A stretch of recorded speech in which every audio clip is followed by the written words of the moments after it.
من الشیطان الرجیم بسم اللہ الرحمن الرحیم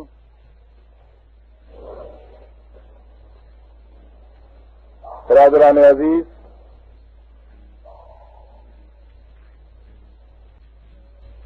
آیت 69 سے سلسلہ کلام کا آغاز ہوتا ہے۔ پچھلی صورت میں آخری الفاظ یہ تھے کہ اگر یہ لوگ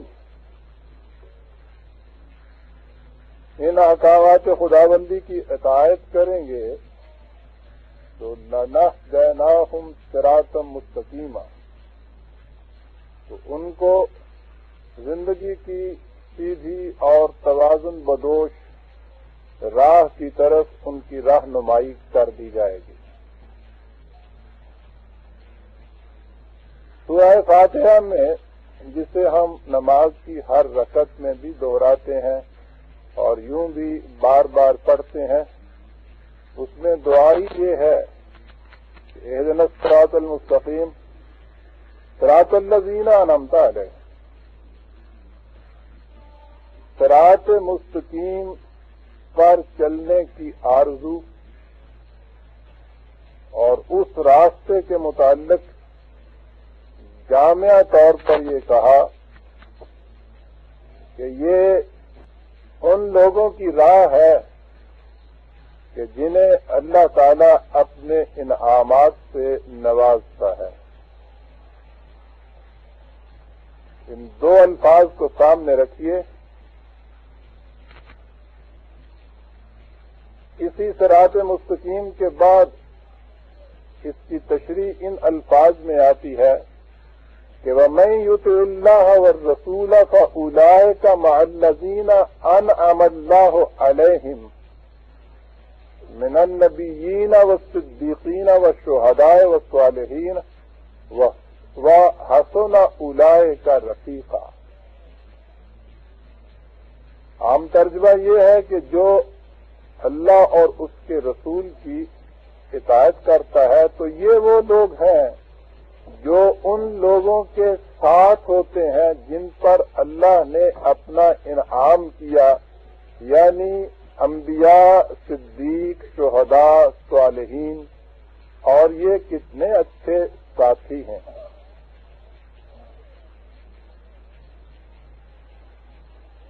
بات صاف سیدھی اور آسان سی ہے، لیکن ایک چھوٹی سی کج نگہی نے اسے اس قدر پیچیدہ بنا دیا ہے کہ یہ ہمارے دور کی بڑی اہم آیات میں سے ہو گئی ہے۔ آپ کہیں گے کہ یہ ہمارے دور کی اہم آیات میں سے، اس کا مطلب کیا ہے؟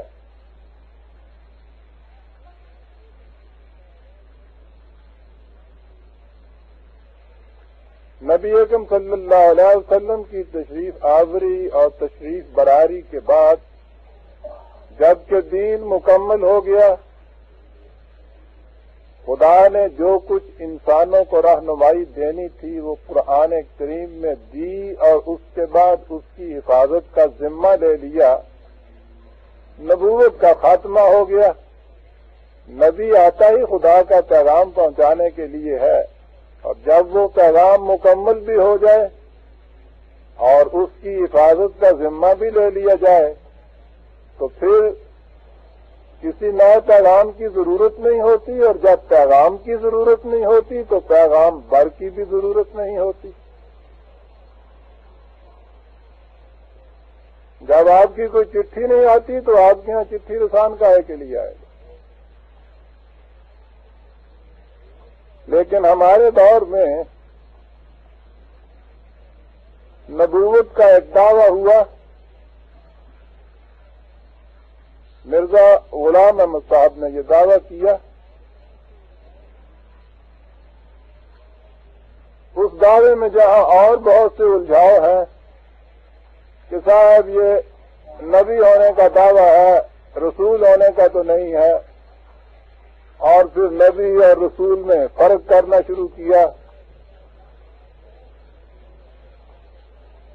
رسول وہ ہوتا ہے جو صاحب کتاب ہو، نبی وہ ہے جو صاحب کتاب نہ ہو.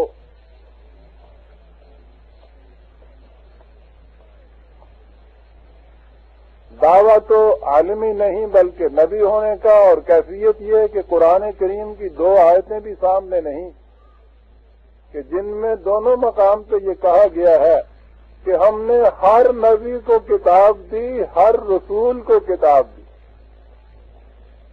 اب اس کے بعد کہنا کہ نبی وہ ہوتا ہے جسے کتاب نہیں ملتی، قرآن کریم کی کھلی ہوئی آیت کے خلاف ہے. زیر نظر آیت جو ہے یہ دوسری پیش کی جاتی ہے اس دعوے کی تائید میں. کہا دیکھیے یہاں کہا گیا ہے کہ جو اطاعت کرتے ہیں اللہ اور رسول کی وہ ان لوگوں کے ساتھ ہو جاتے ہیں جن پہ خدا نے انعام کیا، یعنی انبیاء، صدیق، شہداء، صالحین. تو دیکھیے اللہ اور رسول کی اطاعت سے کہا گیا ہے کہ وہ ان کے ساتھ ہو جاتے ہیں، تو جب وہ نبیوں کے ساتھ ہو جاتے ہیں نبی ہو جاتے ہیں سب. یعنی ایک صراط مستقیم کے اوپر جو ایک کارواں چلا جا رہا ہے اور اس کے اندر مختلف مدارس کے لوگ ہیں، جو بھی اس راہ کے اوپر چلا تو وہ وہی ہو گیا. یہ نہیں کہ قرآن نے کہا حسن اولئک رفیقا، کتنے اچھے ساتھی ہیں یہ، رفیق کتنے اچھے ہیں یہ. لیکن وہ کہتے ہیں کہ بس ان کے ساتھ کوئی اس راستے پہ چلا تو چونکہ نبی بھی اس راستے پہ جا رہے ہیں اس واسطے وہ نبی ہو جاتا ہے. ان سے پوچھئے کہ یہیں کیوں رک گئے؟ صراط مستقیم پر نبی چلتے ہیں تو اس صراط مستقیم پر چلنے والا نبی ہو سکتا ہے. اور قرآن کریم میں ہے کہ ان ربی الی صراط مستقیم، میرا رب بھی صراط مستقیم پہ ہے، تو پھر صراط مستقیم پہ چلنے والا رب کیوں نہیں ہو سکتا؟ یہیں کیوں رک گئے آپ؟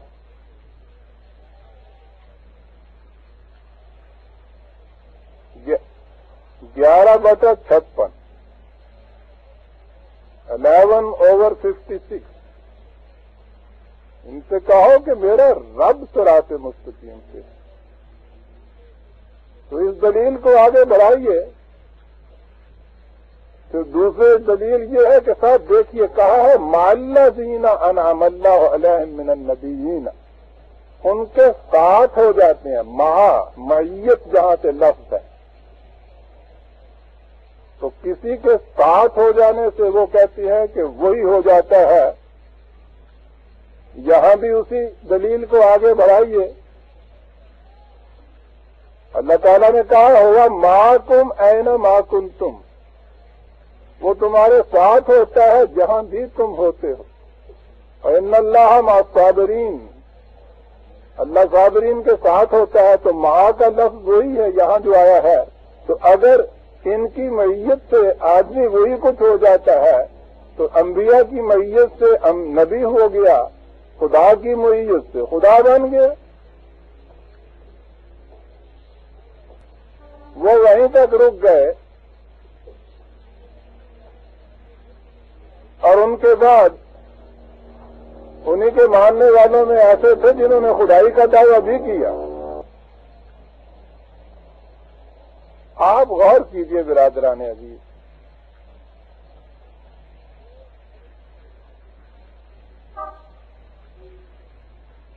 ایک غلطی کے بعد انسان کو اسے پھر جسٹیفائی کرنے کے لیے، اس کے لیے جواز کی دلیلیں پہنچانے کے لیے کس طرح تنکوں کے پل بنا کر اس پہ سے ہاتھی گزارنے پڑتے ہیں.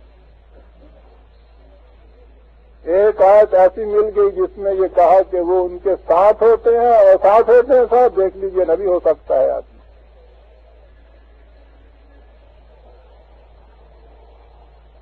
خدا کا رفیق ہونا، خدا کا ساتھ ہونا انسان کو خدا نہیں بنا دیتا. انبیاء کا رفیق ہونا، اسی راستے پہ چلنا جس پہ وہ چلتے ہیں، انسان کو نبی نہیں بنا سکتا۔ یعنی جتنا بھی ذکر خدا نے کیا ہے ان میں سے وہ کچھ وہ بن سکتا ہے جو کچھ انسان اپنی محنت سے بن سکتا ہے۔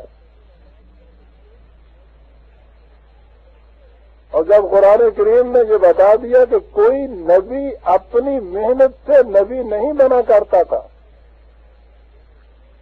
واللہ یختص برحمتہ من یشاء، یہ تو مشیت کے ایک پروگرام کے مطابق نبوت دی جاتی تھی، اور قرآن کہتا ہے کہ ہونے والے نبی کو تو ایک دن پہلے اس کا علم نہیں ہوتا تھا کہ میں نبی ہونے والا ہوں۔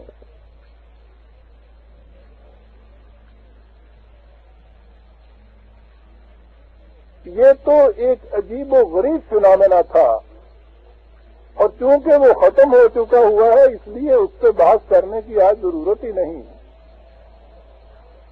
ورنہ قرآن کریم بار بار اس کی وضاحت کرتا ہے کہ نبوت ایک ایسی چیز ہے کہ جو کسب اور ہنر سے نہیں مل سکتی، اکتساباً حاصل نہیں کی جا سکتی، اپنی محنت سے انسان نبی نہیں بن سکتا۔ اس سے نیچے کے جتنے درجے ہیں وہ سارے حاصل ہو سکتے ہیں، حاصل کیے جا سکتے ہیں، لیکن نبوت انسان کے اپنے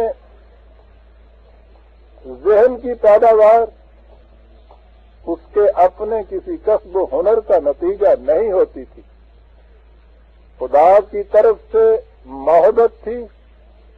اسی لیے تو اس کو قرآن کریم نے انزال اور نزول سے تعبیر کیا کہ یہ ایک آبجیکٹو ریالٹی تھی، خارج سے آنے والی چیز تھی۔ جو چیز محنت سے کسب و ہنر سے پیدا کی جاتی ہے وہ انسان کے اندر سے باہر نکلتی ہے، اس کی اپنی صلاحیتوں کی ڈیولپمنٹ ہوتی ہے۔ نبوت کی یہ کیفیت نہیں تھی کہ ہونے والے نبی کے اندر کوئی صلاحیتیں تھیں، آہستہ آہستہ ان کی نشو و نما ہوتی گئی اور اس طرح سے وہ نبی بن گیا۔ یہ تو تدریجی نبی ہیں،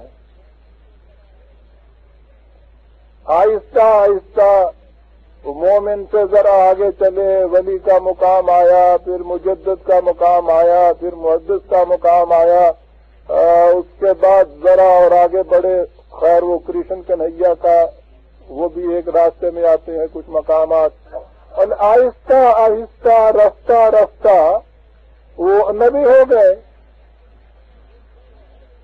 جیسا میں نے عرض کیا وہ تو کوئی خیر گزری کہ رک گئے وہاں، ورنہ اسی دلیل کی روح سے تو خدا ہو جانا بھی ممکن ہو سکتا تھا۔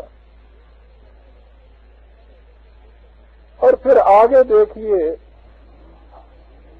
میں نے جیسا کئی دفعہ کہا ہے، یہ جتنے بھی اس وقت نبوت کے دعوے ایران کا بہاءاللہ ہو یا ہمارے ہاں کے یہ ہو، یہ سب اس لیے ہے کہ دین کا نظام ہمارے سامنے نہیں رہا، ورنہ ضرورت ہی نہ پڑتی آپ کو کسی آنے والے کے انتظار کرنے کی۔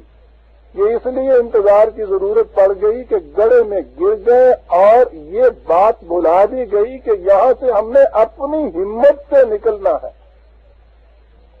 ادھر ادھر کے گڑھے میں گری ہوئی قومیں آنے والے کا انتظار کر رہی تھی، وہ آنے والا آ گیا تھا، حجاز کے اندر قرآن دے گیا تھا، اس کے ماننے والی قوم گری تو انہوں نے بھی دوسروں کی طرح اسی طرح سے چلانا شروع کر دیا کہ ایک آنے والا آئے گا ہمیں بھی اٹھائے گا۔ اب سب قومیں اس طرح سے گڑھوں میں گری ہوئی انتظار کر رہی ہیں، ان میں سے جس قوم کو کچھ عقل و ہوش آ جاتی ہے وہ سمجھ لیتی ہے کہ گرے ہوئے کو تو خود ہی اٹھنا پڑتا ہے، آگے کوئی نہیں اٹھایا کرتا، وہ اٹھتی چلی جا رہی ہیں۔ جو ابھی تک اسی عقیدے کے اندر بیٹھی ہوئی ہیں وہ اس گڑھے کے اندر بیٹھی ہوئی دعائیں مانگتی چلی جا رہی ہیں۔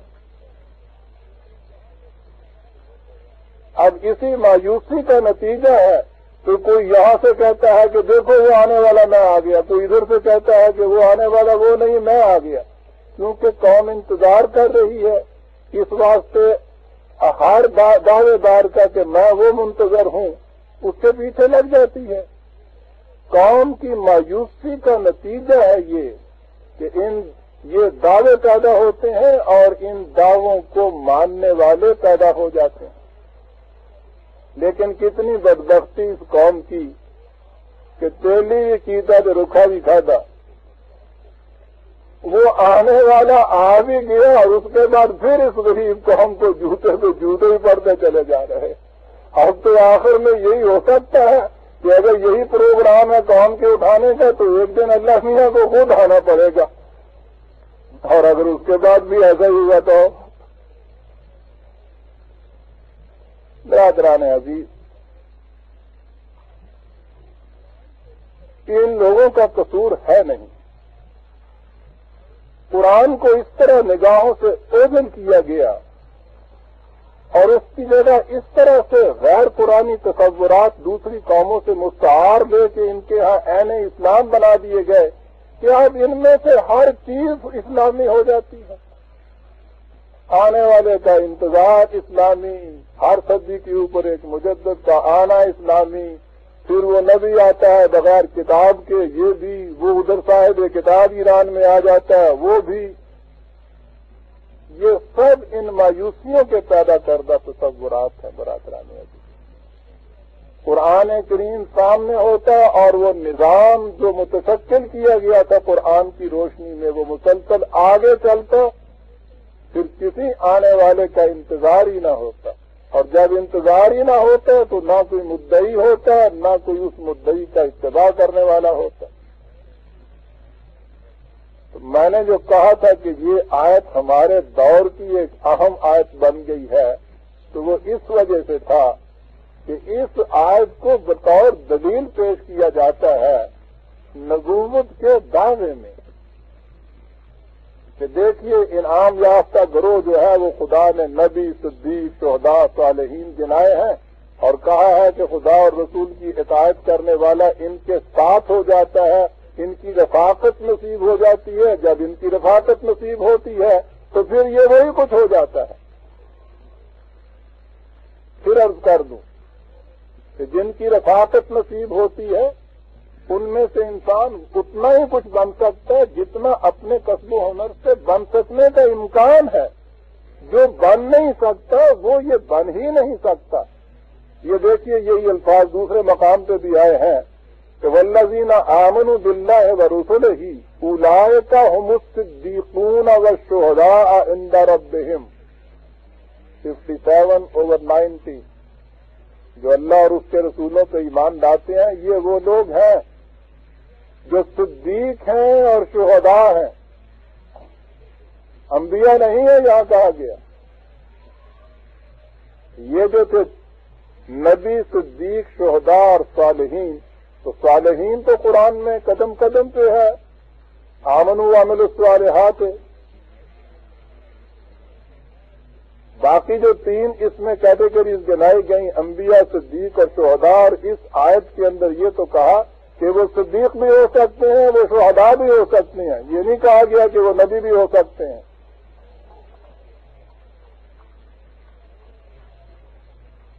کہا یہ گیا ہے اس آیت میں کہ جو بھی اس نظام خداوندی کی اطاعت کرے گا وہ اس زمرے میں شریک ہوتا چلا جائے گا جو صراط مستقیم پہ چلنے والا ہے، کاروان انسانیت۔ اس میں سب سے آگے امامت اور قیادت انبیاء کرام کے حصے میں آئی جو خدا کی طرف سے مبعوث ہوتے تھے، اور اس کے بعد انسانوں میں سے جنہوں نے ان کی اطاعت کی ان کے مختلف مدارج ہوتے چلے گئے۔ مدارج کیا؟ یہ تو ان کے فرائض ہی کی کچھ تقسیم نظر آتی ہے۔ صدیق وہ جو اپنے جان دے کر اپنے دعوی ایمان کی صداقت بہم پہنچا دے۔ شہداء اس نظام کے وہ کارکرداز ہیں جو نگرانی کرتے ہیں کہ یہ نظام صحیح خطوط پر متشکل ہو اور آگے چلتا جائے، اور صالحین اس جماعت کے عام افراد ہیں کہ جن کی صلاحیت نشو و نما پاتی ہیں اور کائنات کو سنوارنے والے کام کرتے ہیں۔ یہ وہ لوگ ہیں کہ جن کی رفاقت نہایت حسین ہے۔ ذالک الفضل من اللہ وکفی باللہ علیما۔ یہ اللہ کا فضل ہے کہ اس طرح سے اس نظام کی ہدایت کرنے سے ان کی معیت، ان کی رفاقت نصیب ہو جاتی ہے اور انسان زندگی کے صحیح سیدھے توازن بدوش راستے پر چل نکلتا ہے۔ وکفا باللہ علیم، اور یہ چیز یوں ہی اندھا دھند نہیں ہو رہی، بلکہ خدا کا وہ پروگرام جو اس کے علم پر مبنی ہے، اور وہ علیم کے مسلسل علم رکھتا ہے، یہ نہیں کہ کسی ایک وقت میں کسی بات کا علم رکھا اور دوسرے وقت میں پھر ناعلمی ہو گئی۔ یہ ہے اس کا پروگرام، مسلسل ایک علم کا پروگرام ہے جس کے مطابق یہ سب کچھ چلتا ہے۔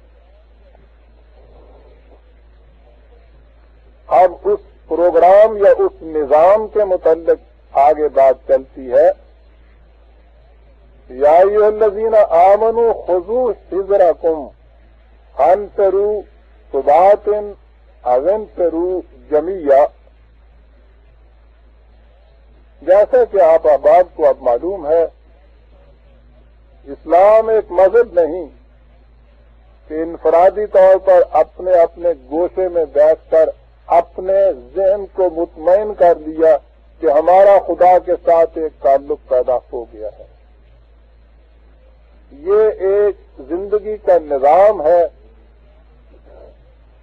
یہ ایک سوشل آرڈر ہے، یہ ایک نظام مملکت ہے جو خدا کے قوانین پر متشکل ہوتا ہے۔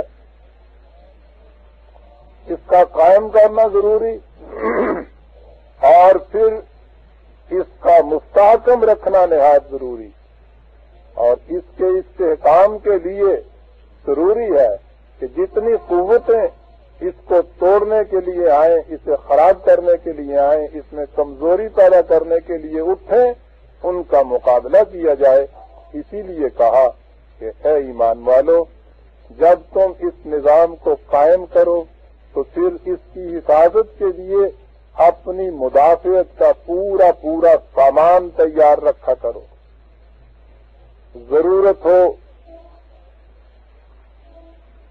تو چھوٹی چھوٹی پارٹیوں کی حیثیت سے باہر نکلو، ضرورت پڑے پوری کی پوری اپنی جمعیت لے کے اس کے لیے باہر نکلو، لیکن اس کی مدافعت، اس کی حفاظت نہایت ضروری ہے کہ اگر اس نظام کی حفاظت تم نے نہ کی تو یہ جس مقصد کے لیے یہ دین دیا گیا تھا وہ مقصد ہی پورا نہیں ہوگا۔ یہ تو وہ جماعت ہو گئی کہ جو اس کی حفاظت میں ہر وقت کف بکف سر بکف تیار رہتی ہے اور ضرورت پڑنے پر اپنی جان دے کر اپنے اس دعوی ایمان کی صداقت بہم پہنچاتی ہے۔ لیکن اب قرآن بتاتا ہے کہ اس معاشرے کے اندر کچھ اس قسم کے لوگ بھی ہوں گے جو ڈھل مل یقین ہو، تذبذب ہو ان کے اندر۔ ان کی کیفیت یہ ہوتی ہے وَإِنَّ مِنْكُمْ لَمَن لَّيُبَطِّئَنَّ فَإِنْ أَصَابَتْكُم مُّصِيبَةٌ قَالَ قَدْ أَنْعَمَ اللَّهُ عَلَيَّ إِذْ لَمْ أَكُن مَّعَهُمْ شَهِيدًا۔ کیفیت ان کی یہ ہوتی ہے کہ جب کبھی ایسا وقت آتا ہے جب اس نظام کے استحکام کے لیے، مدافعت کے لیے، مقابلے کے لیے باہر نکلنا ہوتا ہے، کسی قربانی کا وقت آتا ہے، ایثار کا وقت آتا ہے، اس قسم کا مطالبہ ہوتا ہے، تو وہ خود بھی چونکہ تذبذب میں ہوتے ہیں، کمزور ہوتا ہے یقین اور ایمان ان کا، تو وہ خود بھی پیچھے رہ جاتے ہیں، دیر لگاتے ہیں، مختلف قسم کے بہانے تراشتے ہیں اور اس طرح سے کوشش کرتے ہیں کہ کچھ دوسرے لوگ بھی ان کے ساتھ ہو جائیں جو اسی طرح سے پیچھے رہ جائیں، آگے نہ بڑھیں۔ ان کی کیفیت یہ ہوتی ہے کہ جب یہ جماعت اس مقابلے کے لیے آگے بڑھتی ہے تو وہاں اگر ان پر کوئی مصیبت بڑھتی ہے، ان کو تکلیف اٹھانی پڑتی ہے، انہیں کوئی شکست ہوتی ہے، تو وہ کہتے ہیں کہ اللہ کا بڑا شکر ہے صاحب کہ ہم ان لوگوں کے ساتھ نہیں گئے تھے. وَلَئِنْ أَصَابَكُمْ فَضْلٌ مِّنَ اللَّهِ ہے، اور اگر وہاں تمہیں کامیابی ہوتی ہے، کچھ حاصل ہوتا ہے، لَا يَقُولَنَّ كَأَن لَّمْ تَكُن بَيْنَكُمْ وَبَيْنَهُ مُوَدَّةٌ يَا لَيْتَنِي كُنتُ مَعَهُمْ فَأَفُوزَ فَوْزًا عَظِيمًا. تو اس وقت یہ یوں کہتے ہیں کہ اوہو اگر ہم بھی ان کے ساتھ ہوتے تو اس میں ہم بھی شریک ہوتے، ہمیں بھی اس میں حصہ ملتا. اور یہ باتیں ایسے کرتے ہیں جیسے تم میں اور ان میں کوئی تعلق ہی نہیں، باہمی کسی قسم کا رابطہ ہی نہیں، کوئی محبت ہی نہیں. حالانکہ دعویٰ ان کا یہی ہوتا ہے کہ یہ اس جماعت کے افراد ہیں، انہی میں سے ہیں، ایک ہی نظام ہے ان کا، ایک ہی تسبیح کے دانے ہیں. زبان سے دعویٰ یہ ہوتا ہے، لیکن عملاً کیفیت یہ ہے کہ اگر کہیں فائدے کی صورت ہو تو اس میں تو یہ تمہارے ساتھ ہیں، اگر کہیں نقصان کا خدشہ ہو تو اس وقت تمہارا ساتھ دیتے ہی نہیں ہے. یہ جو کیفیت ہے کہ ٹھیک ہے صاحب سچ بولنا، ایماندار رہنا، انصاف کرنا بڑی اچھی خوبیاں ہیں، لیکن یہ سب اس وقت تک جب ایسا کرنے سے اس کو خود فائدہ ہوتا،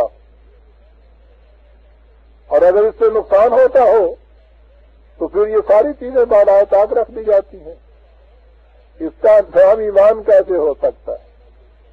یہ تو بہرحال بزنس ہے، ہر بزنس والا یہی کرتا ہے، جس طریقے سے اس کو زیادہ فائدہ پہنچتا ہے وہ طریقہ اختیار کر لیتا ہے. اگر کسی وقت سچ بولنے سے فائدہ ہوتا ہے، سچ بولا جاتا ہے، پھر ساتھ اس کے بہت بڑا نیک بھی بنا جاتا ہے. اور اگر سچ چھوڑ دینے سے فائدہ ہوتا ہے تو اسے چھوڑ دیا جاتا ہے. جب پوچھا جائے تو کہا جاتا ہے سب دنیا کی عام روش ہی آج یہ ہے، میں کوئی انوکھا یہ کچھ کر رہا ہوں.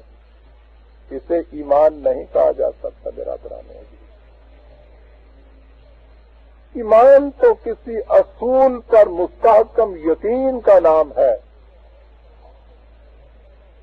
اور اگر اس یقین میں ہی تذبذب اور شک اور ریب اور اضطراب پیدا ہو جائے وہ ایمان رہتا ہی نہیں ہے. تو قرآن کہتا ہے کہ ان میں کس قسم کے بھی لوگ ہیں. اب یہ دیکھیے اس قسم کے لوگوں کے متعلق قرآن کریم نے بتایا کیا ہے.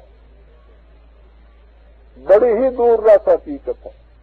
اور ان لوگوں کے ساتھ صحیح جماعت مومنین کا تعلق کیا بتایا.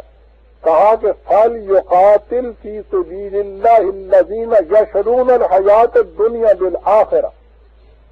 وہ لوگ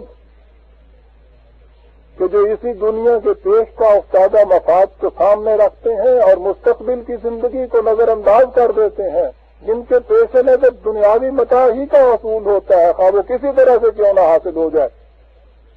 قرآن کہتا ہے کہ یہ تم میں سے نہیں ہے، بلکہ اتنے مخالف ہیں کہ ان کے خلاف تمہیں جنگ کرنا پڑے گا. ایمان کے تو معنی ہی یہ ہے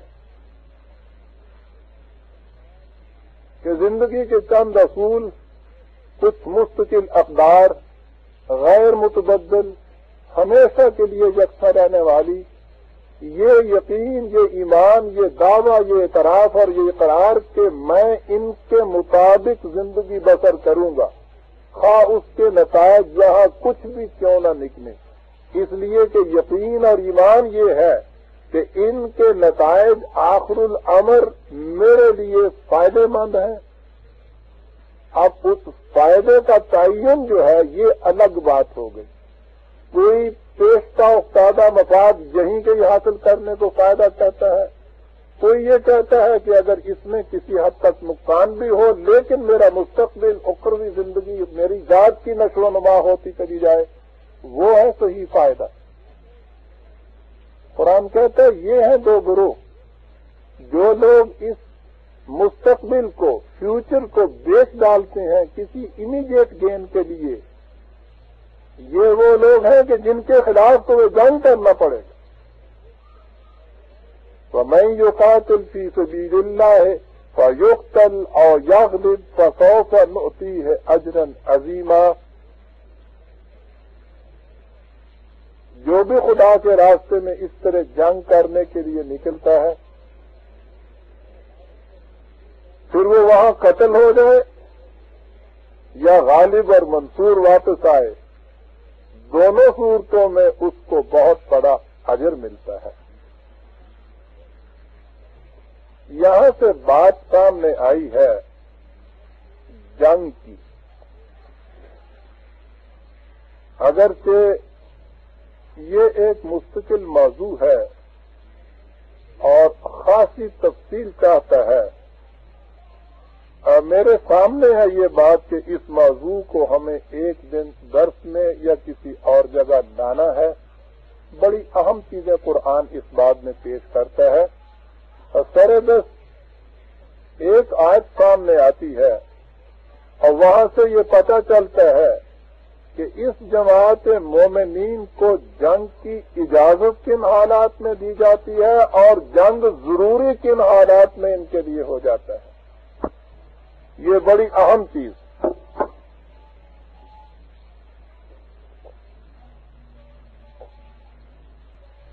جنگ کی اجازت کی آیت تو سورہ حج کی ہے 22/39، 22/39۔ 13 سالہ مکہ کی زندگی نبی اکرم صلی اللہ علیہ وسلم کی اور جماعت صحابہ کی تاریخ کے اوراق پر موجود ہے۔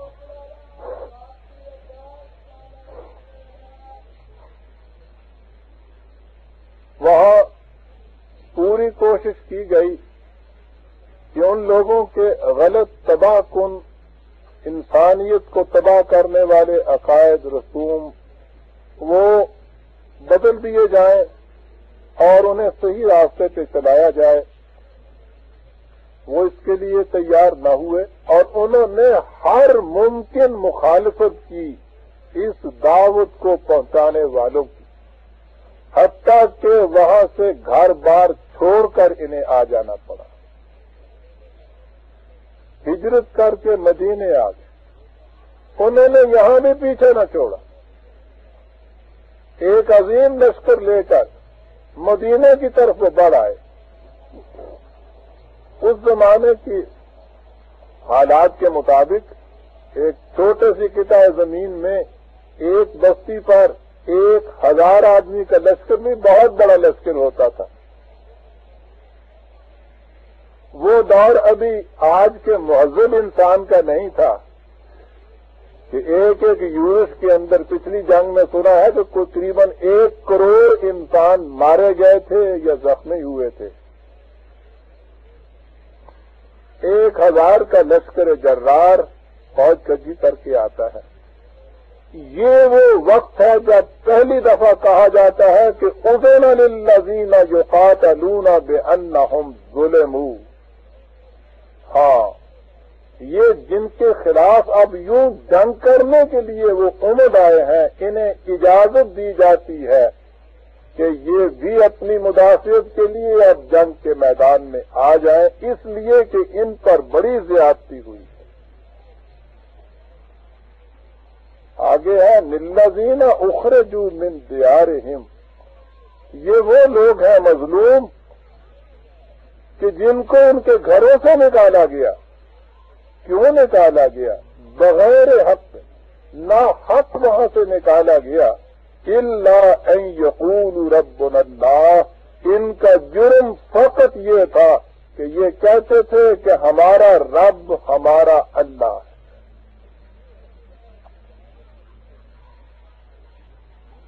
یہ ہے جہاں اجازت مل رہی ہے کہ جن لوگوں پر اس قدر ظلم اور زیادتی ہوئی، گھروں سے نکالے گئے، صرف اس جرم کی پاداش میں کہ یہ کیوں کہتے ہیں کہ ہمارا رب اللہ ہے، اب ان کے خلاف چڑھ دوڑے ہیں اتنے عظیم لشکر، تو انہیں اجازت دی جاتی ہے کہ یہ اپنی مدافعت کے لیے میدان میں آ جائیں۔ بِأَنَّهُمْ ظُلِمُوا، اس لیے کہ ان پر ظلم ہو رہا ہے، تو اجازت تو وہاں آئی۔ کہ جہاں کسی پر اتنا ظلم ہو رہا ہو کہ اب اس کے لیے موت اور حیات کا فیصلہ ہی باقی رہ جائے تو وہ وہاں اپنی مدافعت کے لیے ظلم کو روکنے کے لیے اٹھے. ایک تو یہ چیز ہوئی اور اس سے آگے دوسرا قدم ہے وہ یہ کہ مکے میں جتنے رہ گئے ان لوگوں پر محض اس لیے ظلم ہو رہا تھا ان مسلمانوں پر کہ یہ ان میں سے کیوں ہیں کہ جنہوں نے اسلام کی دعوت دی اور وہ جو اب مدینے چلے گئے یہ جو باقی پیچھے رہ گئے تھے ان سے بے حد مظالم ہوتے تھے. تو جب انہوں نے اپنی مدافعت کا انتظام کیا تو اب وہاں یہ آیت آگے آتی ہے, یہی سورہ نساء کی 75ویں آیت جو ہم مسلسل جو سامنے آ رہی ہے. وَمَا لَكُمْ لَا تُقَاتِلُونَ فِي سَبِيلِ اللَّهِ. مسلمانوں تمہیں کیا ہو گیا ہے کہ تم اللہ کی راہ میں جنگ کے لیے نہیں نکلتے. اب یہاں فی سبیل اللہ کہا, اب بات واضح ہو جاتی ہے کہ یہ فی سبیل اللہ معنی کیا ہے. اللہ کی راہ میں جنگ کے لیے کیوں نہیں نکلتے.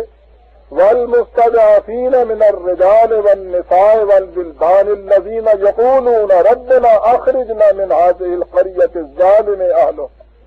حالانکہ کیفیت یہ ہے کہ اس بستی کے رہنے والے وہاں کے مرد عورتیں بچے ان کو کچل کچل کر کمزور کیا جا رہا ہے اور وہ دہائی دے رہے ہیں کہ اے ہمارے نشو و نما دینے والے ہمیں اس بستی سے کہ جس کے رہنے والے اس قدر ظلم پر اتر آئے ہیں کسی طرح ہمیں اس بستی سے نکال لے.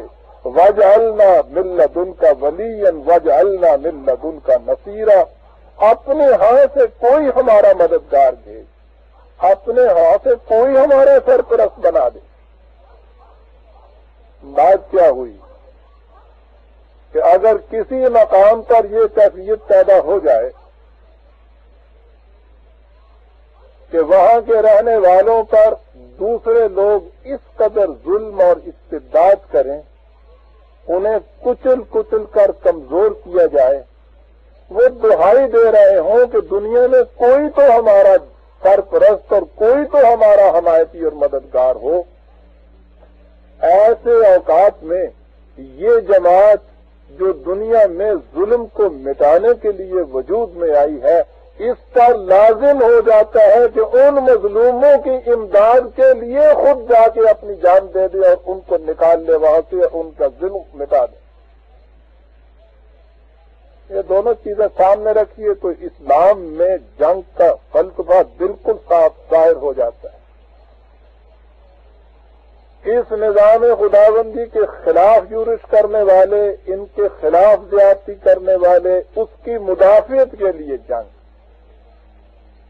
اور اس کے بعد جب اس کا استحکام ہو جائے تو دنیا میں جہاں کہیں ظلم ہو رہا ہے وہ مظلوم ضعیف ناتواں اور کمزور جب مدد کے لیے کسی کو پکارے تو اس وقت یہ جماعت ان کی مدد کے لیے اٹھے. دو ہی ہیں قرآن کی روح سے یہ جواز کے وجوہات جنگ کے لیے. اسے کہا گیا ہے فی سبیل اللہ, یعنی دنیا میں مظلوموں, کمزوروں اور ناتوانوں کی فریاد پر اٹھ کر ظلم کو مٹانے کے لیے جنگ کرنا, یہ اللہ کے راستے میں جنگ ہے. اسی لیے کہا کہ الذین آمنوا یقاتلون فی سبیل اللہ, یہ پھر وہی الفاظ آ گئے.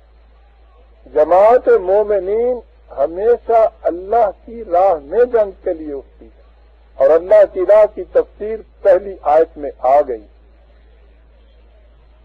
اپنی مدافعت کے لیے جبکہ دوسرا اس پر چل رہا, مظلوم کی مدد کے لیے جب کوئی اس کی سرپرستی کے لیے اٹھ نہ رہا ہو. اس مقصد کے لیے اگر قوت کا استعمال کیا جائے تو یہ قرآن کی روح سے خدا کے راہ میں جنگ ہے اور اگر یہ نہ ہو والذین کفروا یقاتلون فی سبیل الطاغوت، اس راستے کے علاوہ کسی اور راستے کے لیے جنگ کرنا کفر۔ فقاتلوا اولیاء الشیطان ان کید الشیطان کان ضعیفا۔ یہ لوگ جو اس طرح سے قوانین خداوندی سے سرکشی برت رہے ہیں، کمزوروں اور ناتوانوں سے ظلم اور استبداد کر رہے ہیں، ان کے خلاف جنگ کرو، گھبراؤ نہیں۔ ان کی تدبیریں بظاہر بڑی محکم نظر آتی ہیں ان مخالفین کی، لیکن جب تم اٹھو گے ان کے خلاف تو دیکھو گے کہ یہ تدبیریں بڑی ہی کمزور تھیں۔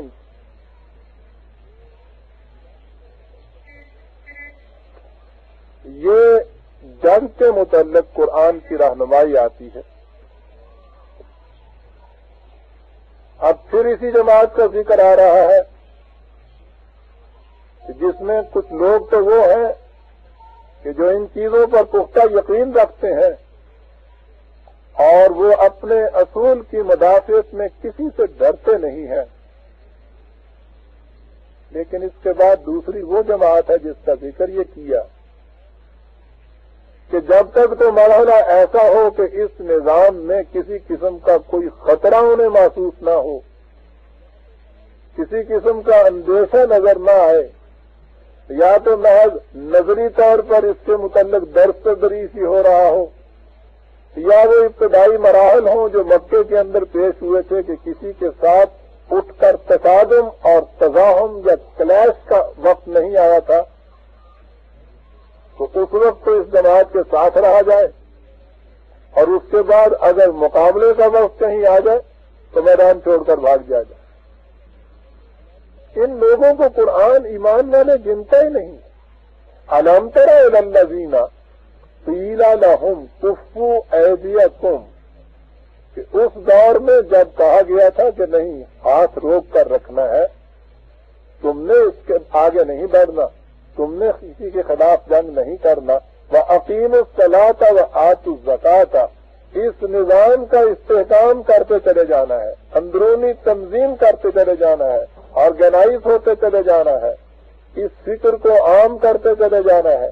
یہ جو ابتدائی سٹیجز ہوتی ہیں اس نظام کی، یہاں تک جب تک یہ کیفیت رہی تو وہ ساتھ رہے۔ فَلَمَّا كُتِبَ عَلَيْهِمُ الْقِتَالُ اذا فریق منہم یخشون الناس کخشیۃ اللہ او اشد خشیہ، اور جب یہ وقت آیا کہ اس مدافعت کے لیے یا ظلم کو روکنے کے لیے تمہیں میدان میں جانا پڑے گا، تو کیفیت یہ کہ کانپنے لگ گئے، ڈرنے لگ گئے، لوگوں سے ڈرنے اور کانپنے لگ گئے، حالانکہ ڈرنا اور کانپنا تو خدا کے قوانین کی خلاف ورزی کے نتائج سے چاہیے۔ وقالوا ربنا لما كتبت علينا القتال، اور کہنے لگے کہ صاحب یہ اچھا خدا ہے کہ جنگ کرنا ہی ہم پہ فرض قرار دے دیا، ہمارے اللہ یہ کیا مصیبت آ گئی ہم پہ، یہ کیوں تو نے فرض قرار دے دیا۔ وہ بڑا اچھا تھا مرحلہ کہ یوں ہی فکری نشر و اشاعت ہوتی تھی، واعظ نصیحتیں ہوتی تھیں، بڑے عمدگی سے اپنے اپنے ہاں بیٹھے ہوئے ثواب کما رہے تھے، جنت حاصل ہو رہی تھی، بیٹھے بٹھائے صاحب جنگ کا حکم آ گیا، دعائی دے رہے ہیں کہ ہمارے اللہ یہ کیا کر دیا تو نے۔ کتنا اچھا مذہب تھا، کتنا اچھا ایک معاشرہ چلا آ رہا تھا، نجات ہو رہی تھی، صدقہ دیا، خیرات دیا، کچھ نمازیں پڑھی، کچھ نوافل پڑھے، کچھ ورد کیے، کچھ وظائف کیے، شفاعت پہ کچھ ایمان لے کے آ گئے، بڑے مزے میں بیٹھے ہوئے تھے، بہشتے فی سبیل اللہ مست، خدا واسطے کی ایک جنت مل رہی تھی، بیٹھے بٹھائے یا اللہ کیا ہوا، یہ جنگ کرنے کا حکم دے دیا، قیامت آ گئی، اچھا دین ہے کیا، ہم نے یہ سمجھ کے اسے تھوڑا قبول کیا ہوا تھا۔ کتنی عجیب نفسیات کی کیفیت قرآن بیان کرتا چلا جاتا ہے۔ ربنا لما كتبت علينا القتال، یہ کیا کر دیا تو نے، لولا اخرتنا الى اجل قریب، اگر یہ فرض قرار ہی دینا تھا تو تھوڑا عرصہ ٹھہر تو جاتا. یہ اتنی جلدی. ہاں، اور یہی تو تھا ان میں سے جو وہ کہہ گیا تھا کہ کیوں مرے جاتے ہو ناجی، کبھی جلدی کیا ہے؟ تم نے ہونا ہو تو کھا پی کے مسلمان ہو نا. وہ کہتے ہیں اتنی جلدی کر دی، حکم دینا بھی تھا تو ذرا ٹھہر جاتے، کچھ کھا پی تو لیتے، کچھ اور دولت تو لیٹ لیتے، کچھ اور اکٹھا کرا لیتے. اب دیکھیے صاحب، ادھر سے ہم یوں آئے اور سر مناتے ہی ہولے پڑے اور جھٹ سے یہ جنگ کا حکم دے دیا. یہ تو کچھ اچھی بات نہیں ہوئی ہے. You are not playing the game. قل متاع دنیا قلیل. ان سے کہو مہلت مانگتے ہو کہ کچھ اور سمیٹ لیتے، جتنا جی چاہے سمیٹ لیتے. مستقبل کی درخشندگیوں کے مقابلے میں یہ جتنا بھی تم کچھ لے لیتے اس کی قیمت کچھ نہیں. وَالْآخِرَةُ خَيْرٌ لَمَنِ اتَّقَىٰ. مستقبل انہی کے لیے ہے جو قوانین خداوندی کی نگہداشت کرتے ہیں. وَلَا تُظْلَمُونَ فَتِيلًا. یہ وہ لوگ ہیں کہ جن کے عمل کے اجر میں ذرا برابر کمی نہیں کی جاتی.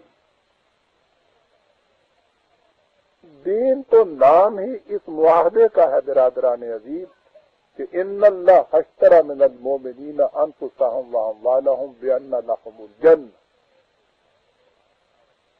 ایمان نام اس چیز کا ہے کہ میں نے اپنا مال اور جان خدا کے ہاتھ بیچ دیا، اس کے معاوضے میں جنت خرید لی.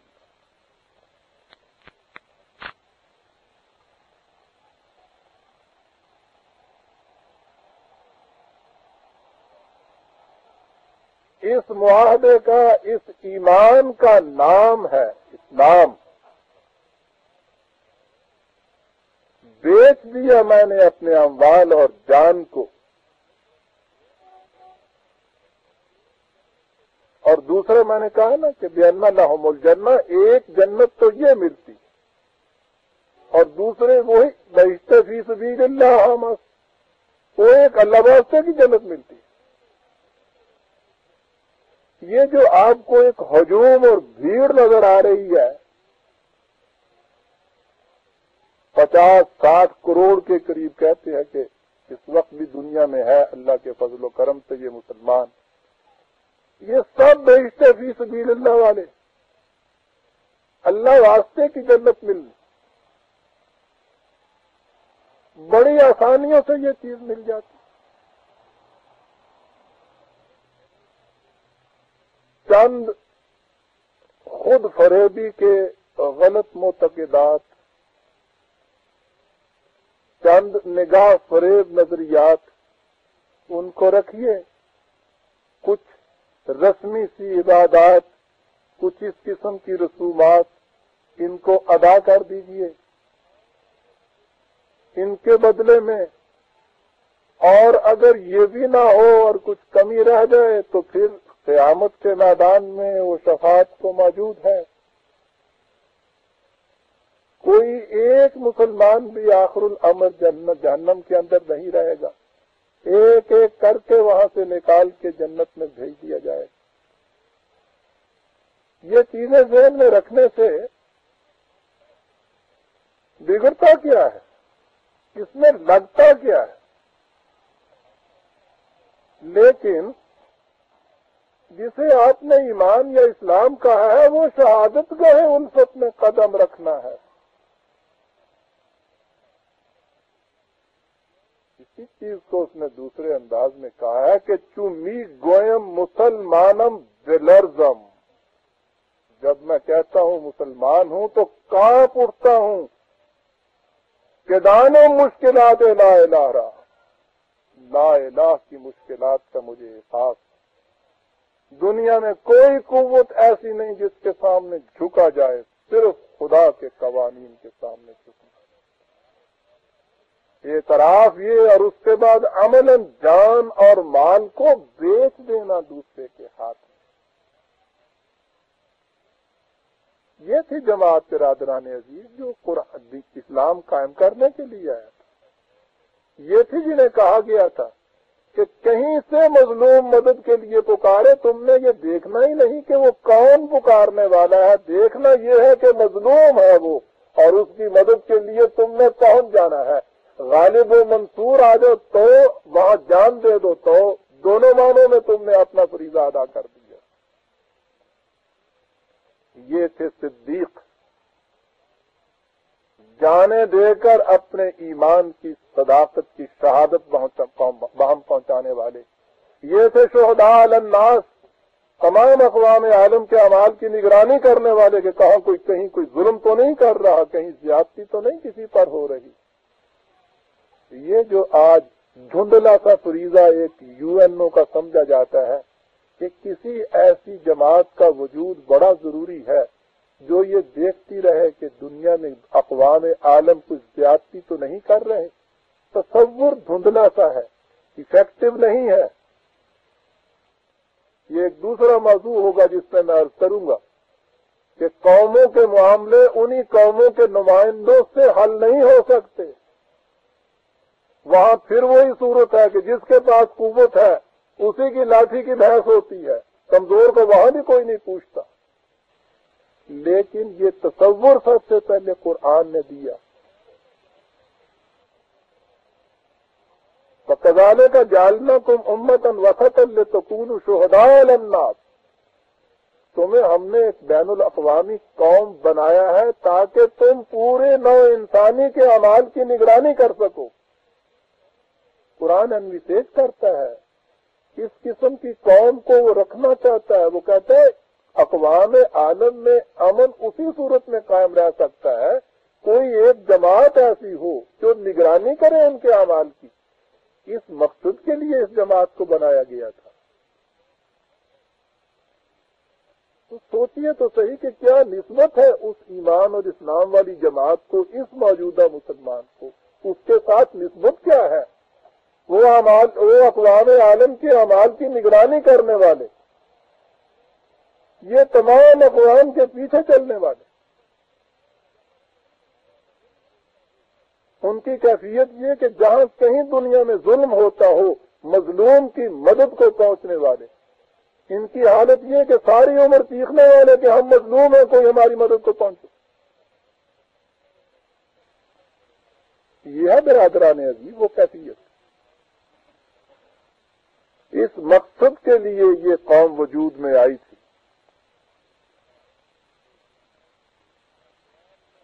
اور اس کے بعد قرآن نے موت اور زندگی کا ایک بنیادی فلسفہ بیان کیا. اینما تکونوا یدرککم الموت ولو کنتم فی بروج مشیدہ. وہ کہتا ہے اسے تو تم میں سے ہر فرد جانتا ہے کہ مرنا ہے اسے ایک دن. کوئی فرد طبعی موت سے بچ سکتا نہیں. وہ کہتا ہے ذرا سوچو تو صحیح کہ ایک موت وہ آ جائے جس میں تم مجبور ہو آ کے رہنی ہے. وہ کہتا ہے تم کتنے ہی مضبوط قلعوں کے اندر کیوں نہ جا گھسو، وہ تمہارا پیچھا کر کے رہے گی، وہ پکڑ کے رہے گی تمہیں. کس قدر مجبوری کی موت ہے. اور ایک موت وہ ہے کہ اپنے اختیار سے خود جان دیتا ہے انسان حق اور انصاف کی مدافعت کے لیے. وہ کہتا ہے مرنا تو دونوں نہیں ہے. سوچو تو صحیح، ایک مرگ مجبور، ایک مرگ بااختیار.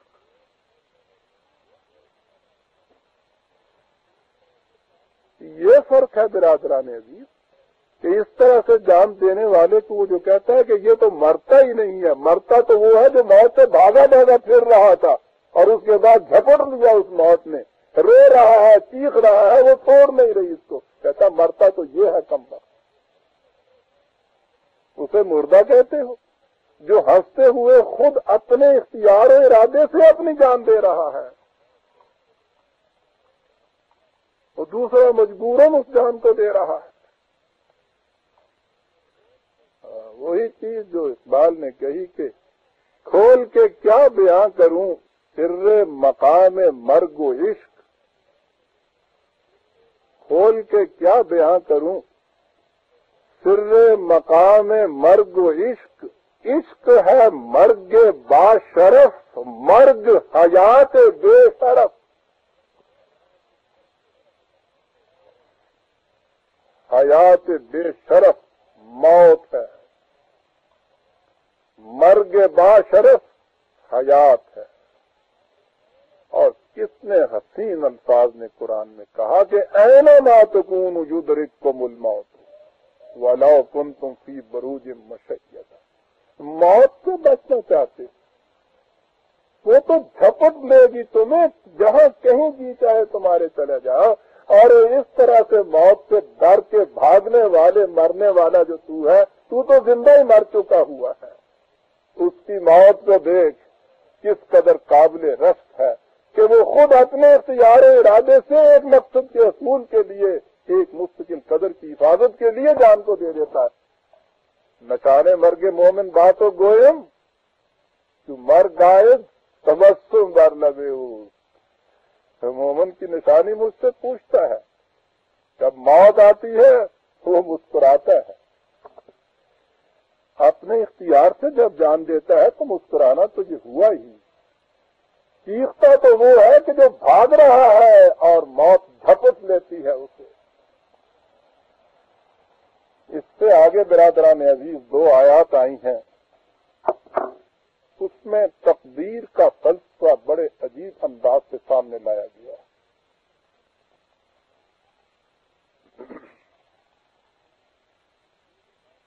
پہلے یہ کہا کہ یہ جو موت سے بھاگنے والے ہیں، مارے مارے کشاں کشاں اس طرح سے ساتھ لائے گئے ہیں، ان کی کیفیت یہ ہے کہ وَإِن تُصِبْهُمْ حَسَنَةٌ يَقُولُوا هَٰذِهِ مِنْ عِندِ اللَّهِ وَإِن تُصِبْهُمْ سَيِّئَةٌ يَقُولُوا هَٰذِهِ مِنْ عِندِكَ۔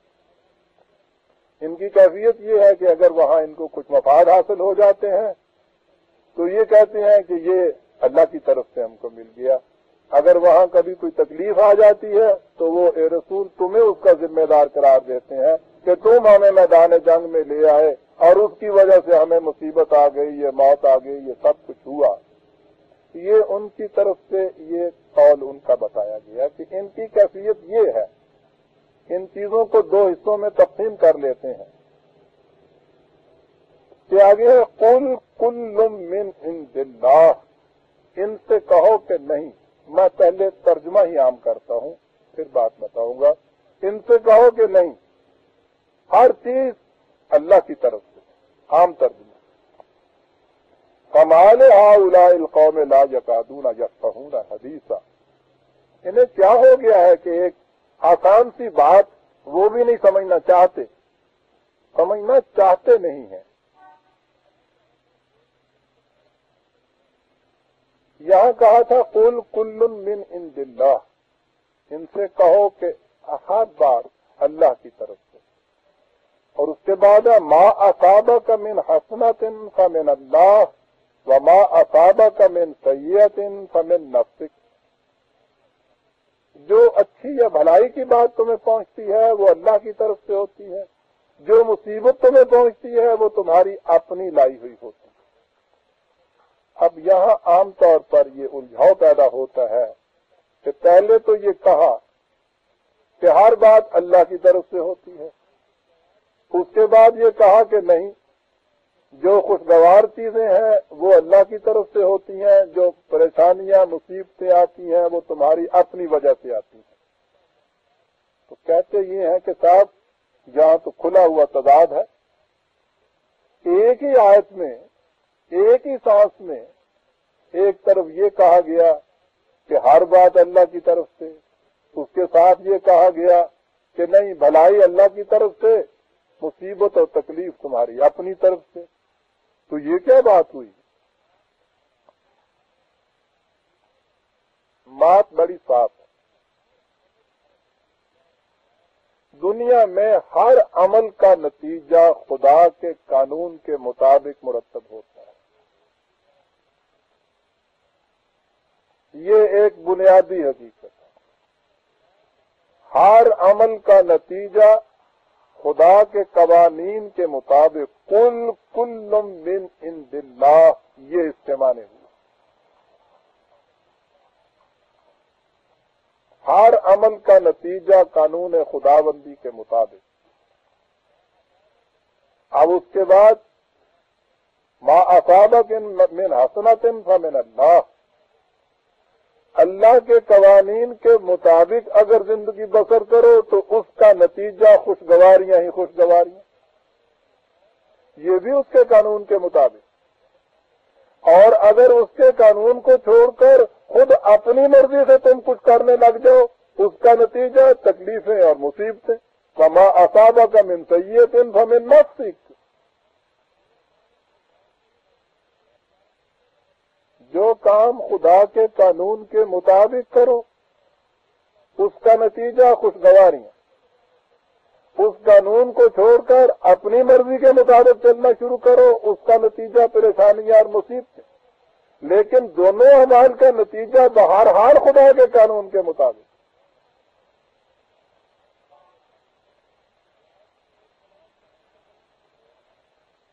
پیاس میں ایک گلاس پانی کا پی لیجئے، حیات بخش، یہ بھی خدا کے قانون کے مطابق۔ اور شدت پیاس میں اسی پانی کے اندر ڈوب جائیے اور اس طرح سے مر جائیے، یہ بھی خدا کے قانون کے مطابق۔ وہ خدا کے قانون کی پیروی کرنے سے پیاس کے لیے جو اس نے پیمانہ مقرر کیا ہے پیاس بجھانے کا، اتنا پانی پیجئے تو وہ زندگی بخش، اور اس پیمانے کی خلاف ورزی کیجئے، تجاوز کر دیجئے، اس کے بعد مٹکا بھر پانی پی لیجئے تو وہ موت لانے والا۔ اس کا تمہیں اختیار دیا گیا ہے کہ جی چاہے تو تم اتنا پانی پیو جس سے تمہاری زندگی برقرار رہے، جی چاہے تو تم پانی میں ڈوب کر مر جاؤ۔ آرسنک کے چند قطرے یا سینکیے کا ایک تنکا ہماری قدیم اصطلاح میں وہ تقویت دینے والا اعصاب کو اور نرز کو، وہی چند قطرے اگر وہ 50 قطرے بن جائے یا ماشا بھر ہو جائے تو وہی موت لے آنے والا۔ کل من عند اللہ، دونوں چیزیں خدا کے قانون کے مطابق۔ اگر اس کے مقرر کیے ہوئے پیمانے کے مطابق کرو تو نتیجہ خوشگواریاں، اگر اس پیمانے کو توڑ دو تو نتیجہ اس کا تباہی اور بربادی۔ نتیجہ دونوں خدا کے قانون کے مطابق۔ بات یہ ہوئی کہ خدا کے قانون اور اس کے مقرر کردہ پیمانوں کے مطابق چلتے چلے جاؤ تو نتائج خوشگوار، ان پیمانوں کو توڑ دو تو نتائج تباہ کن۔ نتائج بہرحال خدا کے قانون مکافات عمل کے مطابق۔ اب اس کے بعد آپ دیکھیے کہ بات کتنی صاف ہو جاتی ہے اور اس میں کوئی تضاد باقی نہیں رہتا۔ لیکن جب قوموں پر تباہی آتی ہے تو ان کی کیفیت یہ ہوتی ہے کہ پھر وہ اپنے تمام اختیار و ارادے کو کے باوجود محض ذمہ داریوں سے بچنے کے لیے عقیدہ یہ وضع کر لیتی ہیں، ہر بات اللہ کے حکم کے مطابق بھائی ہوتی ہے، بندہ بشر تو مجبور محض ہے، اس کے کرنے سے کیا ہوتا ہے؟ کوئی ہوتا ہے جو منظور خدا ہوتا ہے۔ چلیے، غریبی آ رہی ہے، مصیبتیں آ رہی ہیں، تکلیفیں آ رہی ہیں، یہ نہیں ہے کہ ہماری اپنی غلط روش کا نتیجہ ہے، اللہ کی مرضی ایسی ہے۔ اور یہ غریبی، یہ مصیبتیں ہی نہیں، تو ہر قسم کی بددیانتی سے، ہر قسم کی بے ایمانی سے یہ دولتیں اکٹھی کی جاتی ہیں، ھذا من فضل رب۔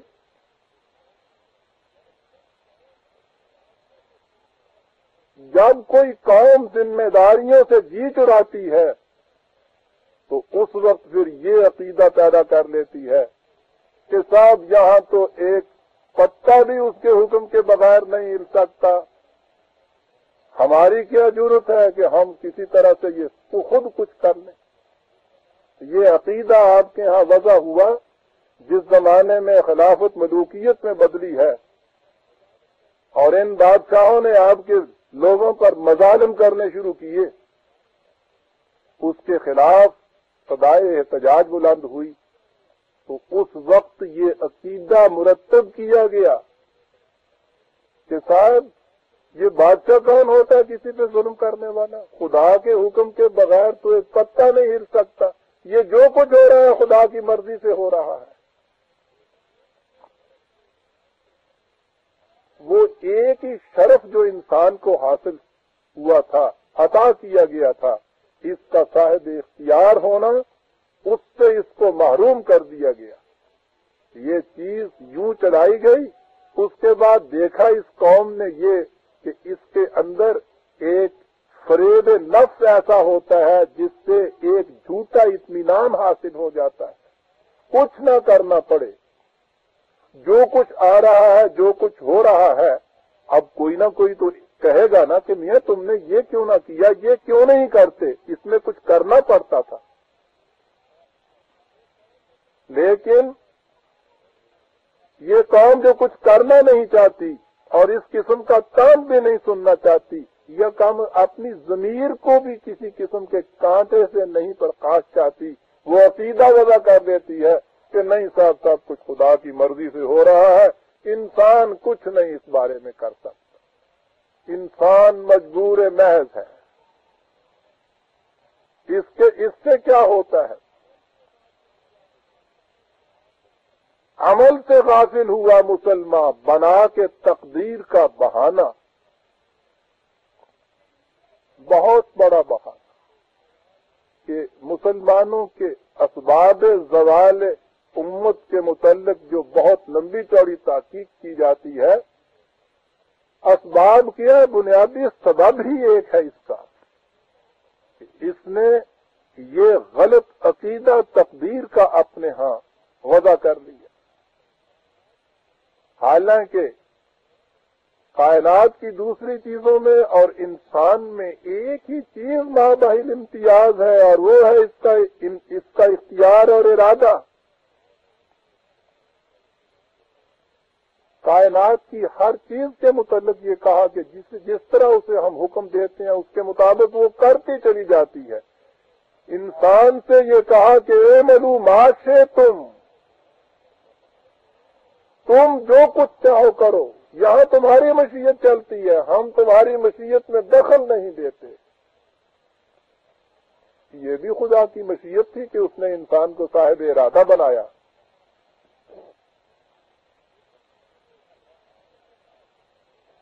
لیکن صاحب ارادہ بنانے کے بعد وہ اس کے ارادے کو سلب نہیں کرتا، وہ اس میں پھر دخل نہیں دیتا۔ اب یہ دیکھیے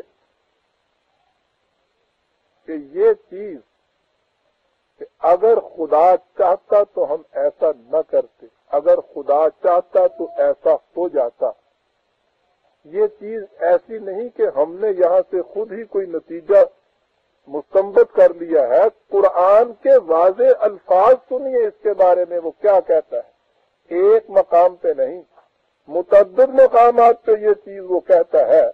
مثلا سورہ انعام میں ہے،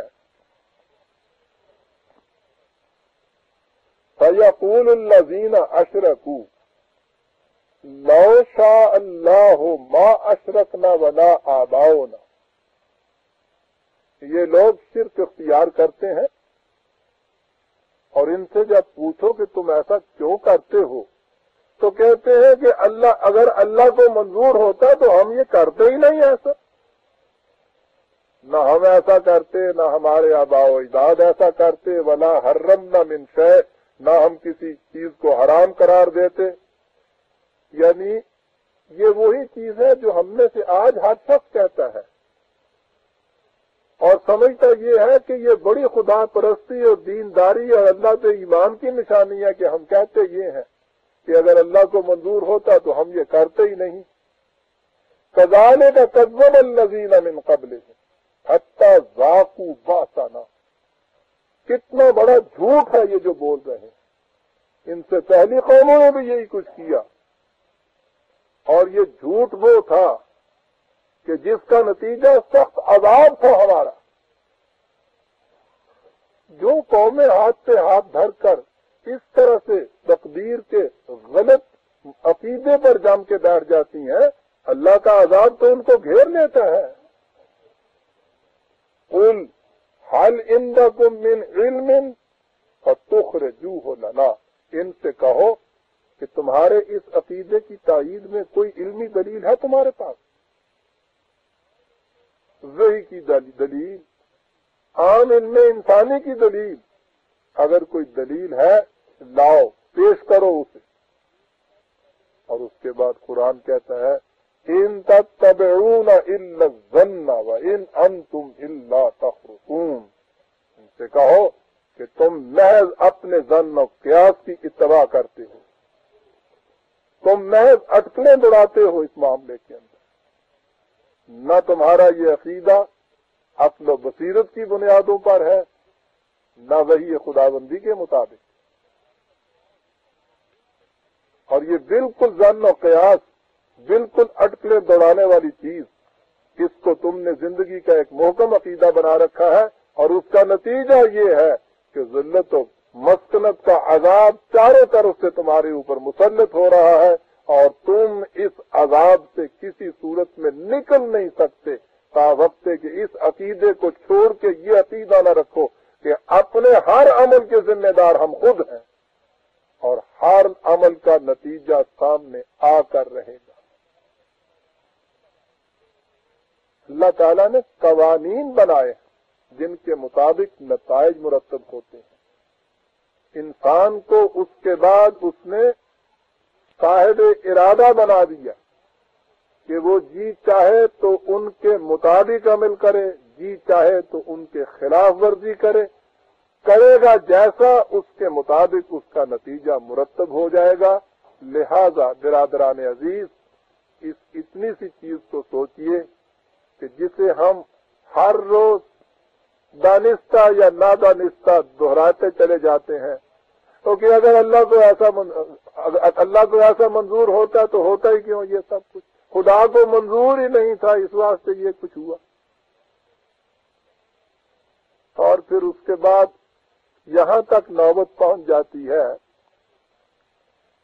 اور پھر انسان کا یہ ایگو ہے، جہاں ہمیں کامیابیاں ہوتی ہیں، جہاں ہمیں کچھ حاصل ہوتا ہے، ہماری مرضی کے مطابق نتیجہ مرتب ہوتا ہے، وہاں تو ہم یہ سمجھتے ہیں کہ صاحب ہم نے یہ کیا اور اس کے بعد یہ کچھ ہو گیا، میں نے صاحب وہاں جانے کے بعد پھر وہ یہ کیا اور وہاں سے اس کو دوڑایا اور اس میں یہ کام ہوا اور اس کے بعد یہ کیا اور وہ کیا، ساری کوششیں اپنی ہوتی چلی جاتی ہیں۔ وہ اس کے بعد دیکھیے نا صحیح کس طرح سے مارا، کیسے لے آیا ہوں، یہ کامیابی ہوتی کیوں نہ صاحب، میں نے یہ کیا اور وہ کیا۔ اور جب اپنی ہی کسی غلط تدبیر، فقدان عمل کی بنا پر کوئی چیز الٹی پڑ جاتی ہے تو صاحب وہی کیسے ہو گیا، صاحب اللہ کو منظور ہی ایسا تھا، کیا کیا جائے، خدا کی مرضی۔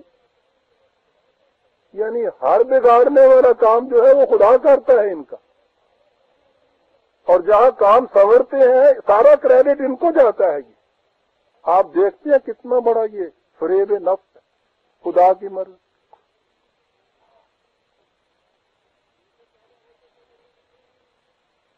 بیٹے پیدا ہوتے چلے جاتے ہیں، کوئی نہیں کہتا کہ صاحب خدا کی مرضی ہے یہ، جو ہی 2-3 بیٹیاں پیدا ہوئی، ایک اور آ گئی اور کے آگے صاحب اللہ کی مرضی ہے، وہ آگے بھی اس کو پرسہ دیتا ہے، یعنی جیسے تعزیت ہو رہی ہے یہ جو نئی بیٹی پیدا ہو رہی ہے، تو کہ میاں اللہ کی مرضی ہے، یہ خدا جی کو جیسے منظور ہوتا ہے۔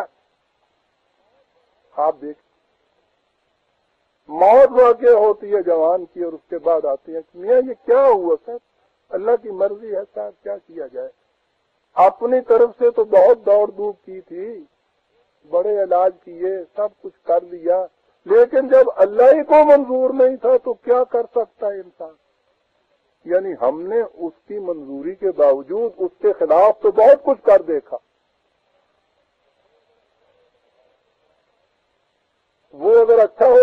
تو یہ تمہاری اس سب کچھ کرنے کا نتیجہ ہوتا ہے۔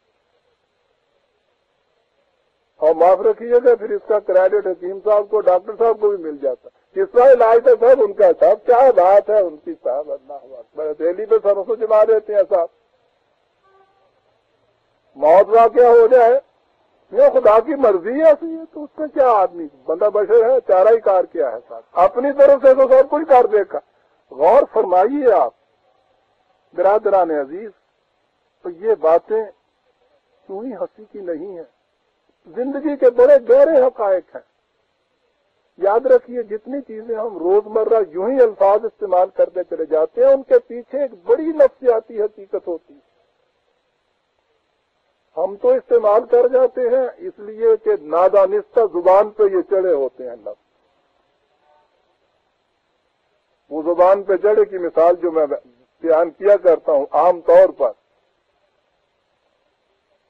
کہ جب کسی سے کہا جائے کہ صاحب تم نے جھوٹ بولا تو وہ کہتا صاحب مجھے کیا ضرورت تھی میں جھوٹ بولتا، یعنی اگر ضرورت ہوتی تو جھوٹ بول بھی دیتا، مجھے ضرورت کیا تھی تو میں جھوٹ بولتا۔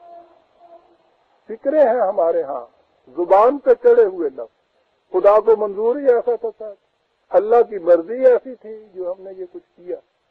لیکن آج تو یہ الفاظ ہم غیر دانستہ بولتے ہیں، ہم اس کو محسوس نہیں کرتے کہ ہمارے تحت شعور میں ایک عقیدہ، ایک نظریہ زندگی کا بنا ہوا ہوتا ہے جس کا مظاہرہ ان غیر شعوری الفاظ میں ہوتا ہے۔ ان کو غیر شعوری نہ کہیے، ان انٹینشنلی بظاہر ہم بولتے ہیں، یہ ان انٹینشنل نہیں ہوتے۔ سب کانشیس کے اندر، غیر شعور کے اندر ہمارے ایک عقیدہ ہوتا ہے جسے ہم ان کانشیس کسی چیز کا اظہار کہتے ہیں، یہ ان کانشیس مائنڈ کا مظاہرہ ہوتا ہے۔ اور سوچئے کہ جو اعتقادات ان کانشیس مائنڈ کی گہرائیوں میں، غیر شعور نفس کی گہرائیوں میں جا پہنچے ہوئے ہوں، ان کا نکالنا کتنا مشکل ہوتا ہے۔ شعوری طور پر جو آپ عقائد رکھتے ہیں دلائل سے، بصیرت سے، سمجھانے سے وہ رفع ہو جاتے ہیں، آسان ہوتا ہے ان کا رفع کرنا۔ لیکن یہ جو تحت شعور میں ہوتے ہیں ان کی کیفیت یہ ہے کہ آپ کو پتہ ہی نہیں چلتا کہ وہ کس طرح آپ کو غلط راستوں کے اوپر لیے چلے جاتے ہیں۔ سوچنے سے آپ کچھ اور سوچ رہے ہوتے ہیں۔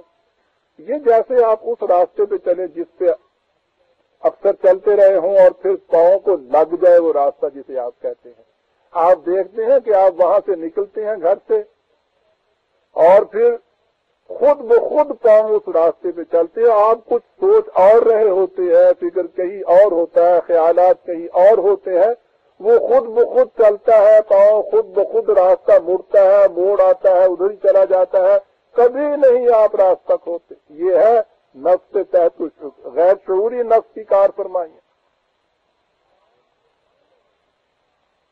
ایمان کے معنی یہ ہیں کہ یہ جو تحت شعور کے اندر خرابیاں پیدا ہو چکی ہیں ان کو نکالا جائے۔ قرآن فی قلوبہم مرض کہتا ہے ان کے دلوں کے اندر روگ ہے، ذہنی نہیں ہے۔ آپ سوچئے برادران عزیز، جب اس قسم کے عقائد ہمارے تحت شعور کی گہرائیوں میں پہنچ کر ایک سرطان بن چکے ہوں، کینسر بن چکے ہوں، ان کا نکالنا کتنا مشقت طلب، کتنا محنت چاہتا ہے، لیکن قرآن نکال سکتا ہے، اس لیے کہ اس نے دعویٰ کیا ہے کہ ماں شفاء لما فی الصدور ہوں، دل کی بیماریوں کا علاج کر سکتا ہوں، انسان کی نفسیات کو بدل دیتا ہے قرآن، بشرطے کہ اس نے جو عقائد دیے ہیں ان عقائد پر ایمان رکھا جائے، یہ نہیں کہ جو کچھ ہوتا چلا آ رہا ہے اسے ہی ہم صداقت سمجھ لیں اور اس کے مطابق زندگی بسر کرتے چلے جائے، پھر تو وہی ہے، وہ پاؤں راستہ جو لگا ہوا ہوتا ہے جتنا زیادہ اس راستے پہ چلتے چلے جائیے اتنا ہی آٹومیٹک جسے آپ کہتے ہیں وہ آٹومیٹک ہو جاتا ہے۔ حالانکہ دنیا میں یاد رکھیے کوئی چیز آٹومیٹک نہیں ہوتی، خود بخود کچھ نہیں ہو رہا ہوتا. یہ جو آپ اس طرح سے اس راستے پہ چل رہے ہیں، خیال کہیں اور ہوتا ہے، یہ بھی خود بخود نہیں ہو رہا. شعور کی دنیا کچھ سوچ رہی ہوتی ہے، آپ کا چاہے تو شعور آپ کو اس راستے پہ چلا رہا ہوتا ہے. ہماری قوم یا ہر وہ مذہب پرست قوم جو یہ دلیل دے آپ کو اپنے کسی عقیدے یا مسلک یا رسم کی تائید میں کہ صاحب ہمارے ہاں آباء و اجداد سے یہ ہوتا چلا آ رہا ہے اس لیے ہم کر رہے ہیں، سمجھ لیجئے کہ وہ تحت شعور کے ماتحت چل رہی ہے قوم، شعور سے کام نہیں لے رہی. آباء و اجداد سے جو چیز آتی ہے سوشیالوجی کے جاننے والے جانتے ہیں کہ 2-4 نسلوں تک ایک عقیدہ متوارث جب چلا آئے وہ تو انسان کے دل کی گہرائیوں میں پیوست ہو جاتا ہے. اگر واقعی اس قوم نے مسلمان ہونا ہے برادران عزیز قرآن کے معیار کے مطابق، تو اسے ان تمام چیزوں کو ایک طرف رکھ کر خواہ وہ کتنے عزیز ترین معتقدات کیوں نہ ہوں، دیکھنا یہ ہوگا کہ قرآن کی روح سے ان میں سے کون صحیح ثابت ہوتا ہے، کون غلط ثابت ہوتا ہے، اور جو صحیح ثابت ہوتا ہے اسی کو رکھا جائے، پھر تو اس کی کوئی صورت ہو سکتی ہے بچنے کی. ورنہ اس طرح متوارث چلے جانے سے تو یہ وہ برف کا بال ہوتا ہے، جتنا زیادہ لڑکاتے چلے جائیں گے اتنا ہی زیادہ یہ پھیلتا چلا جائے گا. کیا میں یہ رہا تھا کہ قرآن کریم نے اس عقیدہ کو جڑ سے نکالا ہے، جہاں یہ کہا جاتا ہے کل کل من عند اللہ، اس کا مفہوم اس نے دیا ہر عمل کا نتیجہ خدا کے قانون کے مطابق مرتب ہوتا ہے. جہاں یہ چیز کہی کے ساتھ خدا اگر چاہتا تو ایسا کیوں نہ ہو جاتا، قرآن نے 4-5 مقام پہ اسے دہرایا ہے اور کہا ہے کہ یہ مشرکین کا عقیدہ ہے، یہ کفار کا عقیدہ ہے. وہ لوگ یہ بات کہتے تھے جب ان سے کہا جائے تو. سوچیے برادران عزیز، اب قرآن کے اتنے کھلے ہوئے الفاظ کے بعد میری کسی مزید تاکید کی ضرورت کیا رہتی ہے؟ آپ خود ان مقامات کو دیکھیے. ایک ریفرنس میں نے دی ہے 6/149 سورہ انعام کی جو میں نے آیت آپ کے سامنے پیش کی، اسی کو اس نے دہرایا ہے 16/35 16/35. پھر اس نے دہرایا ہے 36/47 36/47. پھر اس نے دہرایا ہے 43/20 45/20. کم از کم انہی آیات میں آپ دیکھیے گا کتنی بار قرآن نے یہ چیز کہی کہ یہ چیز کہنے والے کہ اگر خدا چاہتا تو ایسا نہ ہوتا، ہم ایسا نہ کرتے، اپنی ذمہ داریوں سے شرک کرتے ہیں. اس کا الزام اپنے اوپر نہیں لینا چاہتے اور کہا کہ یہ بالکل اٹکل ہے، نہ علم پہ مبنی ہے، نہ عقل پہ مبنی ہے، نہ وحی پر مبنی ہے، محض ذمہ داریوں سے جی چرانے کے لیے یہ ایک بہانہ ہے جو ان کے نفس نے وضع کر رکھا ہے، اور اس کو قرآن نے سب سے بڑا جھوٹ قرار دیا. باقی رہا یہ کہ رسول جو پیغام دیتا ہے اس میں بعض لوگوں کا اس کے مطابق زندگی بسر کرنے سے نظر آتا ہے کہ بعض لوگوں کا نقصان ہو رہا ہے، یعنی ان کا کہ جو اس کے خلاف زندگی بسر کرتے ہیں ان کا نقصان ہوتا ہے. قرآن کہتا ہے ارسلناک للناس رسولا، ہم نے صرف اس گروہ کے لیے تو تمہیں رسول بنا کے نہیں بھیجا تھا کہ انہی کے مفاد کا تحفظ کرتے رہو، تم پوری نوع انسانی کی طرف رسول ہو. وَكَفَى بِاللَّهِ شَهِيدًا، اور جو کچھ تم کر رہے ہو اس سے اوپر اللہ کی نگرانی کافی ہے. ہر عمل تمہارا اس کے مطابق نتیجہ پیدا کر کے رہے گا. وَمَن يُطِعِ الرَّسُولَ فَقَدْ أَطَاعَ اللَّهَ وَمَن تَوَلَّىٰ فَمَا أَرْسَلْنَاكَ عَلَيْهِمْ حَفِيظًا۔ یاد رکھو، پھر اسے دوہرا دیں، یہ نہیں کہ تم اپنے طور پہ جو سمجھو کہ ہم خدا کی اطاعت کر رہے ہیں، اپنے طور پہ انفرادی طور پر تو وہ خدا کی اطاعت ہو جائے گی، یہ بات نہیں ہے۔